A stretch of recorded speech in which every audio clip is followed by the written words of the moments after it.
What's up, everybody? Andy here, and look, I apologize in advance if you don't like college football. You don't even want to listen to this video because that's all I'm going to talk about. Because I'm freaking excited. It's Thursday night as I film this, kind of late. I just can't get wound down for bed.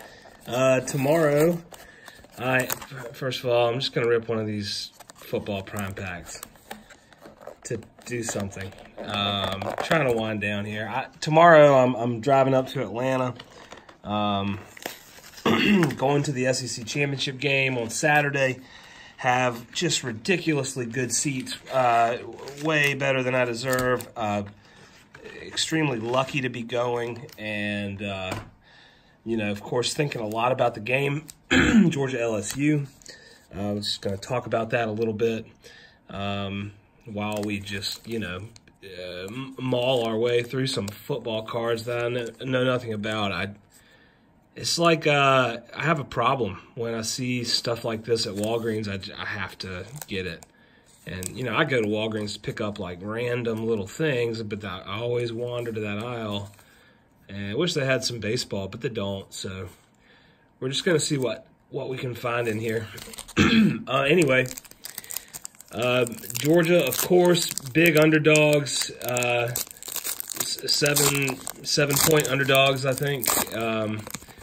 You know, give or take, it's moving around a little bit, but that's kind of the range: 7, 7.5, 6.5. And you know what? It's just like a few other games this year. Nobody's really given us a chance. A lot of the experts are picking LSU. And I've only seen one or two go with the upset pick. But I want to talk about, you know, Georgia's defense a little bit. If you don't follow college football, I don't know. I feel sorry for you. You're missing out. To me, it's the best. Look, I love baseball. This channel is about baseball cards. That's what I collect for the most part. I don't do much of this, but it does not get better as far as any sport,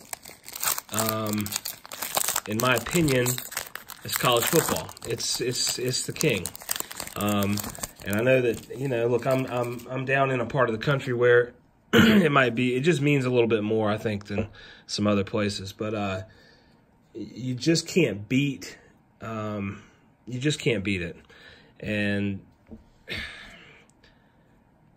it's a big deal for us here. Georgia has had just an awesome run the last few years.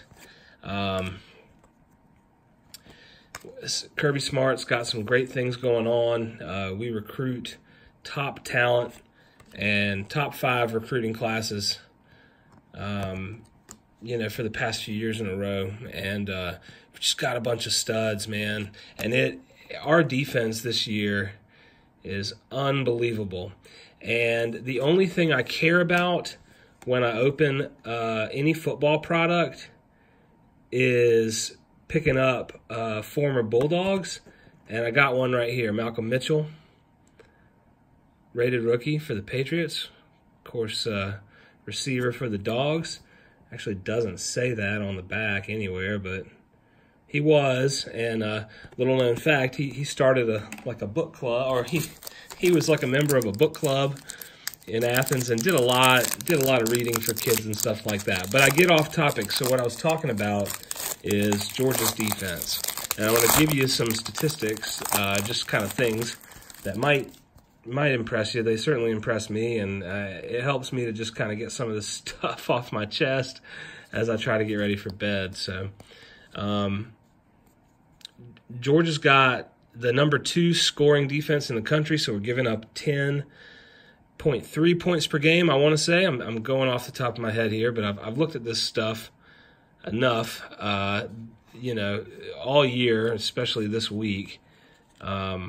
Where I just have things memorized. So 10.3 points a game.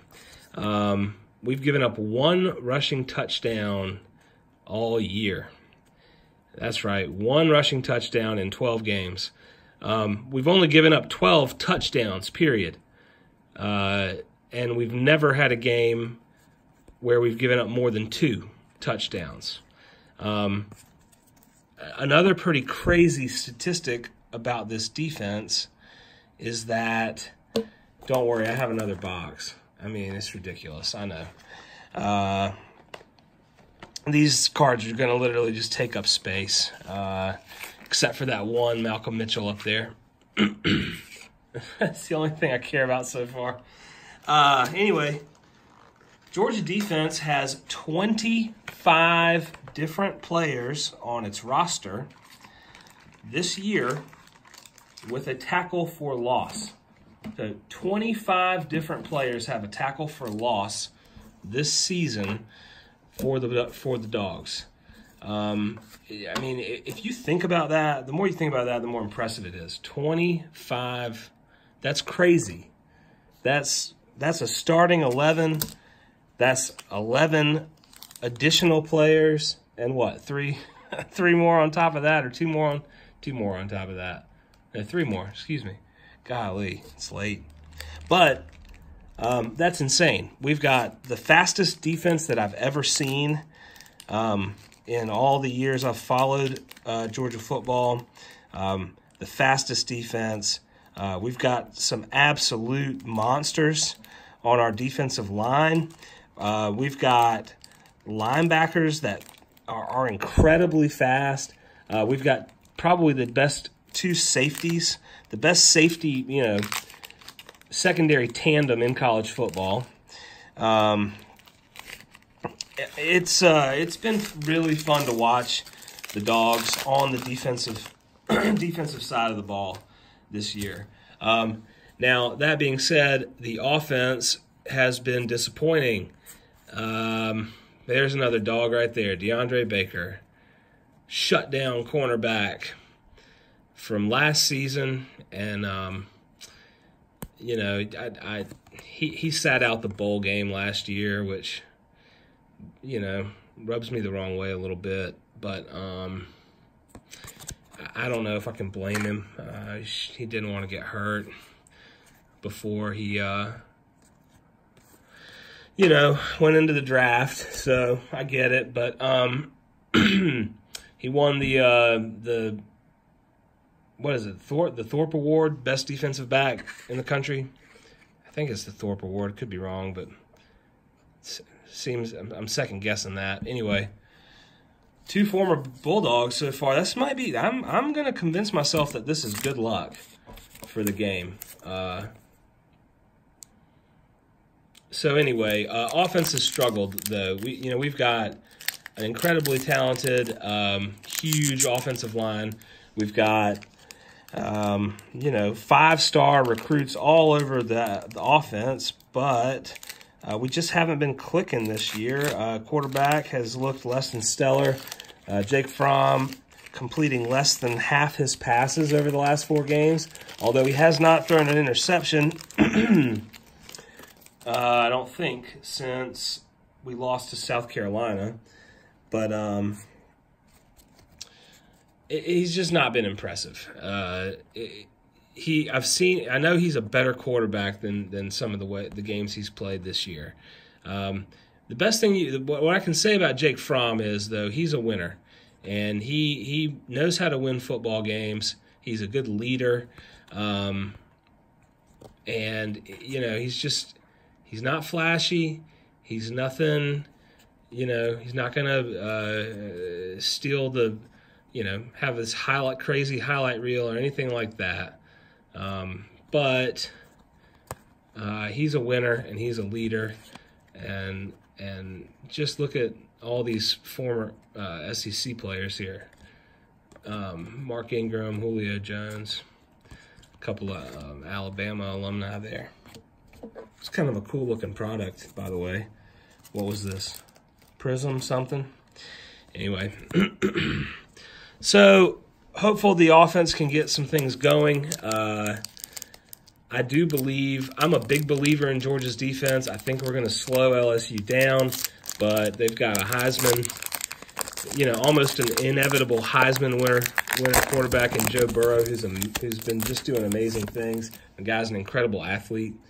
And sorry, these are the prisms we're about to look at. These are, I guess, Donruss Elite, Panini. I mean, Elite. All right, last little pack here, and I'll quit ranting. I don't know how many people are even going to make it to this part of the video, but I just wanted to talk through some of this stuff out loud. Josh Freeman, Matt Scott, rookie, and Keenan Allen, rookie. I can't say I know much about these folks. I don't follow the NFL, and if somebody didn't go to school in the SEC, I may not know anything about them in college either. These are some older players, but anyway, look, my final analysis, I guess, is I'm a big believer in Georgia's defense. I cannot wait to see how we can match up and slow down, or maybe in some cases stop that offense. I've not heard a single person say that Georgia's going to be able to stop LSU, only that we can slow them down. Well, I mean, I think we could stop them. I think we've got to spy Joe Burrow. I think we've got to take away the run game completely, make them one-dimensional, and then we've got to put him on the ground a few times, hit him a little bit. He's a tough kid. He's unbelievably good, but if the Dogs keep this game low scoring and can control time of possession and stuff like that, if we're talking about a game that's like 24-21 or 28-24 or something like that, Georgia's got an excellent chance of winning a game like that. If we can do enough on offense to keep the ball in our possession, keep their offense off the field, possibly create a turnover or two, look, this is a very winnable game. But if we get behind early and have to start playing catch-up and trying to throw the ball too much, we never play well like that. So, I think in a lot of ways, if early in the game we're down 3 scores or something, that's a virtually impossible game for Georgia to win. But if we keep it close and we possess the ball more often than not, and can get some things going offensively, I'd really love to see us score more touchdowns. We've settled for a ton of field goals, and it's great that we have one of the best kickers in the country, but I don't think that's going to be enough in this game. I think we need to score more points than that. And either way, I'm going to be on the 50-yard line screaming my little heart out. I think I'm going to be on the LSU section, but I don't care. And